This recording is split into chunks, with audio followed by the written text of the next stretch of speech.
මට කී කීට ඒ වෙලේ බ්‍රේක් එකේදී මංජුලා නංගින් පොඩි වැඩක් ගන්න කිව්වා. ඕ නෑ මේකනේ දැන් මං අද සින්දු කියන්නේ මං දැන් ඔක්කොමලට ඉල්ලීම් කරනවා මේක කියන්න මේක කියන්නේ. දැන් මෙයාට මේක මොකද්ද කියන්නේ? අපි ජන කවියක් කියන්නේ කියමු. ජන කවියක් කියන්නේ කියලා. ගුරුවරියක් නේ. මේ බුද්ධිකයගේ මේ අපේ මේ ප්‍රෝග්‍රෑම් එකට ආවහම ජන කවියක් මගෙන් අහනවාමයි. මම ඉස්සර මෙයාට ඇත්තටම පතල් කවි කියන්න කියලා කිව්වේ. එක මැණික් ගලක්වත් අපිට වුණෙත් නෑ.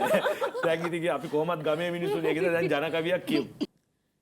රිදියෙන් තනලා රාත්‍රා නොපලා කෙරලි කෙටුවයි දෙකෙති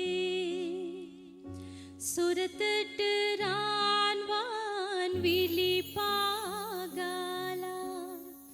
කදිමට දිලිසේ දෙකෙති